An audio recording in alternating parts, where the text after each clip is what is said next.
Selamat malam para netizen dimanapun kita berada, salam inspirasi bagi kita semua. Ini yang cukup menarik hari ini terkait dengan berita yang menarik untuk kita simak begitu kan, terkait dengan Ketua KPK sowan ke kantor DPP PDIP. Ada apa begitu kan?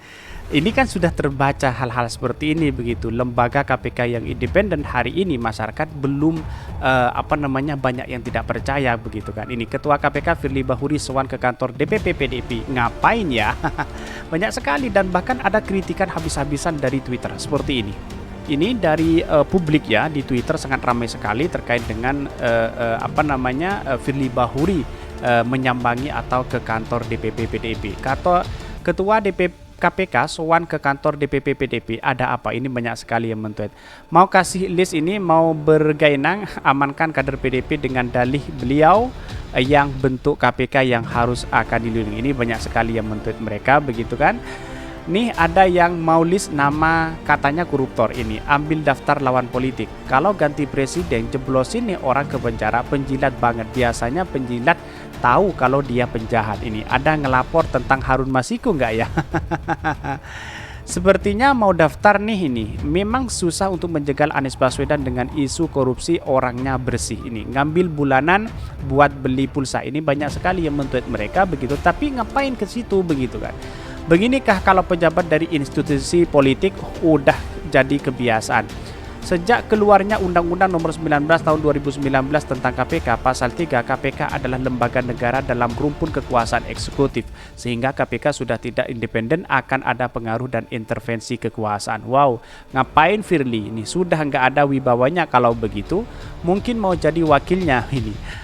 Negara pancen wis acur tenan. Ini banyak pejabat pada nggak bisa menjaga marwahnya, memposisikan dirinya saja nggak bisa, apalagi memposisikan orang lain secara benar, jelek dong.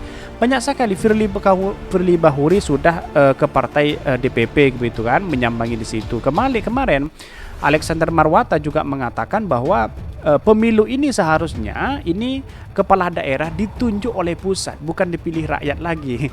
Banyak usulan seperti itu di KPK. Ini kan usulan-usulan yang aneh dan tidak rasional begitu kan. Secara demokrasi kok tumben ya KPK ngurusin pemilu begitu. Kira-kira kan seperti itu begitu kan. Banyak sekali yang mengkritik habis-habisan begitu. Mungkin itu menerima pesan baru untuk mengkriminalisasi seseorang. Sudah sering ini. Laporan Pak, saya lagi mau diamankan. Ini banyak maling bertemu di rumah maling, banyak sekali yang men-tweet dan mengkritik. Inilah bagian dari demokrasi kita begitu kan. Dan tetapi KPK banyak yang perlu diapresiasi sekali ya, lembaga KPK, bukan Firly Bahurinya tetapi lembaga KPK yang sekarang ini banyak yang OTT dari tindak pidana korupsi begitu kan. Tetapi di satu sisi ada penjagalan ke Anies Baswedan, ini yang sangat disayangkan sekali begitu. Intervensi itu pasti ada begitu.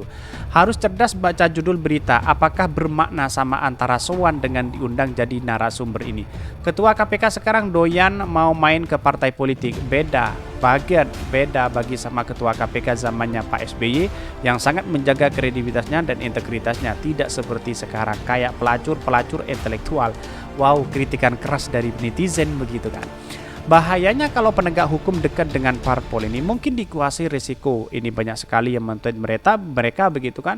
Tetapi inilah bagian dari demokrasi. Bagi saya begini, langkah KPK selama ini kalau ada intervensi ya di satu sisi mungkin ada begitu kan. Tetapi perlu diingat bahwa ada satu apresiasi kepada KPK, banyak yang kemudian di OTT yang ditangkap oleh KPK, mungkin dari Bupati Bangkalan, terus tadi ada Wakil Ketua DPRD Jatim juga, terus kemudian banyak yang OTT yang lainnya begitu. Tapi perlu diingat bahwa dengan hal seperti ini ya perlu diapresiasi. Tapi di satu sisi menurut saya pribadi, yang independen itu seharusnya adalah lembaga KPK dan beserta ketuanya begitu kan.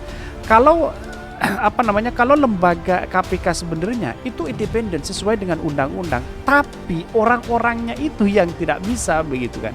Mungkin ada yang muncul spekulasi, mungkin yang memainkan peran untuk menjaga sini sana sini seperti yang diberitakan oleh Tempo, itu bisa jadi seperti itu begitu untuk menjegal Anies Baswedan, kira-kira seperti itu begitu kan. Ini banyak sekali begitu. Dan bahkan publik banyak yang tidak percaya kepada lembaga KPK hari ini begitu. ya minta-minta lagi sih kayaknya persiapan untuk jadi DPR ini. Banyak sekali yang men-tweet mereka mau ngasih tahu anggotanya ada yang nggak beres, makanya disuruh ompetin dulu. Banyak sekali yang mengkritik habis-habisan kepada Firly Bahuri. Tapi di satu sisi inilah demokrasi, kita harus menghormati satu sama lain. Tetapi mari kita baca terlebih dahulu beritanya seperti ini. Ini beritanya, Ketua KPK sowan ke kantor DPP PDIP. Ada apa ini? Dikutip dari Keuangan News atau News ID, Ketua Komisi Pemberantasan Korupsi KPK Firly Bahuri sowan ke DPP PDIP Lenteng Agung Jakarta Selatan pada Rabu 14 Desember 2022. Dan bahkan Firly diminta menjadi narasumber pembekalan dan penguatan anti korupsi kepada 27.000 bacalek PDIP yang akan mengikuti kontestasi pemilu 2024. Wow, sangat menarik sekali ya, anti korupsi mendatangkan Firly Bahuri begitu kan. Dan bahkan ada 8 hal yang saya minta untuk tidak dilakukan saat menjabat supaya tidak terlibat korupsi. 8 hal ini merupakan titik rawan yang sering dimanfaatkan sebagai celah perilaku koruptif, ujar Firly di hadapan 140 orang peserta yang hadir secara langsung. Dan bahkan banyak sekali yang men-tweet mereka, 8 titik rawan yang dimaksud Firly adalah saat melakukan reformasi birokrasi melalui rekrutmen dan promosi jabatan, pengadaan barang dan jasa saat menerima sumbangan pihak ketiga, refocusing dan relokasi anggaran COVID-19 untuk APBN dan APBD, penyalahgunaan penyelenggaraan jaring pengamanan sosial atau social safety net untuk pemerintah pusat dan daerah, celah pada pemulihan ekonomi nasional, pengesahan RAPD dan laporan pertanggungjawaban keuangan kepada LPJKD dan perizinan. Dan bahkan pada perizinan ini sering terjadi praktek suap, gratifikasi, pengakuan saham dan penyertaan modal. Yang paling banyak dilakukan koruptor ada 3, yaitu gratifikasi, suap menyuap dan pemerasan, seperti pemerasan oleh kepala daerah, kepala dinas untuk memperpanjang jabatannya, jelas Firly. Dan bahkan ini banyak sekali yang di satu sisi bahwa dikira ini adalah Firly ngapain ke situ, banyak yang bersangka seperti itu begitu. Dan bahkan Firly mengatakan pun mengajak kepada peserta pelatih untuk mengingat apa yang menjadi penyebab seseorang korupsi. Menurut Firly, pertama adalah faktor internal, yaitu karena keserakahan, memiliki kesempatan dan kekurangan integritas, serta faktor kebutuhan. Kemudian kedua, rendahnya hukum yang diterima koruptor dan lemahnya sistem. Dan bahkan ini ada kriteria dengan kemampuan integritas yang harus dibangun oleh bacalek supaya tidak terjebak korupsi. Mulai sekarang bacalek dapat pelajari sistem yang ada di pemerintahan, misalnya sistem perencanaan anggaran atau pengadaan barang. Itu kalau ditemukan kelemahannya bisa dikritisi, dicari solusinya, dijadikan berencana kerja dan menjabat nanti agar sistem tersebut menjadi kuat dan menutup celah praktek korupsi, terangnya. Dan bahkan selain itu, Firly juga mengajak peserta pembekalan agar saat menjabat nantinya tidak melakukan persekongkolan dan kolusi dengan menyediakan barang dan jasa, tidak melakukan hal yang mengandung unsur-unsur penyuapan gratifikasi. Dan banyak sekali yang mengkritik kepada Firly ini. Dan bahkan kalau orang berbicara seperti itu, ya udahlah, ini bagian dari demokrasi, kita harus menghargai satu sama lain begitu kan. Tetapi selanjutnya kata Firly, bacalek yang nantinya menjabat juga tidak melakukan hal-hal yang mengandung unsur kecurangan atau maladministrasi, tidak berniat jahat dengan memanfaatkan kondisi darurat dan tidak membiarkan kejadian tindak pidana korupsi. Tetapi lantas bagaimana dengan Harun Masiku? Harun Masiku juga di partai PDIP yang sekarang masih buron begitu kan. Ini kan lucu sekali begitu. Tetapi inilah bagian dari demokrasi kita begitu. Artinya ya Firly Bahuri ke kantor DPP ya tujuannya itu satu begitu, menjadi narasumber begitu.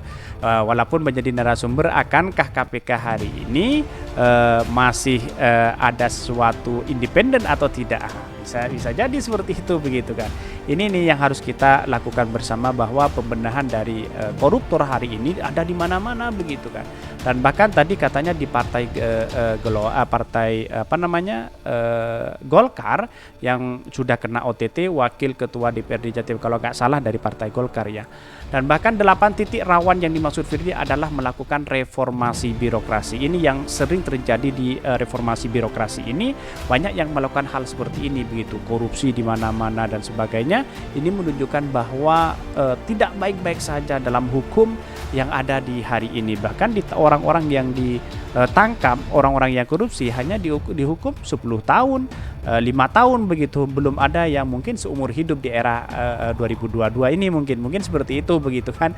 Tapi saya rasa bahwa sangat baik juga kalau ada sosialisasi seperti ini, tidak hanya di partai PDIP, juga di partai-partai lain seharusnya harus ada sosialisasi seperti ini begitu. Apalagi ya Firly Bahuri ada yang mengatakan bahwa ada yang menjegal Anies Baswedan. Kalau kita melihat dari berita dari Tempo kemarin, wow, sangat luar biasa. Saya publik bisa menilai seperti apa mereka begitu. Kesimpulan saya hanya satu, bahwa Firly Bahuri yang selama ini dilakukan ada satu sisi yang harus kita apresiasi, yaitu terkait dengan penangkapan atau OTT dari berbagai orang yang melakukan tindak pidana korupsi. Tapi ada sisi kelemahan yang bisa KPK ini diintervensi dengan adanya kemarin ada penjegalan Anies Baswedan. Katanya dari Firly Bahuri sampai hari ini belum ada klarifikasi sesuai dengan apa yang disampaikan oleh Tempo kemarin. Mungkin itu yang kami sampaikan. Tonton terus channel Hodari Podcast Rakyat ini karena ada berita-berita menarik dan viral setiap harinya. Salam peran netizen, salam inspirasi bagi kita semua. Jangan lupa di subscribe channel YouTube Hodari Podcast Rakyat ini.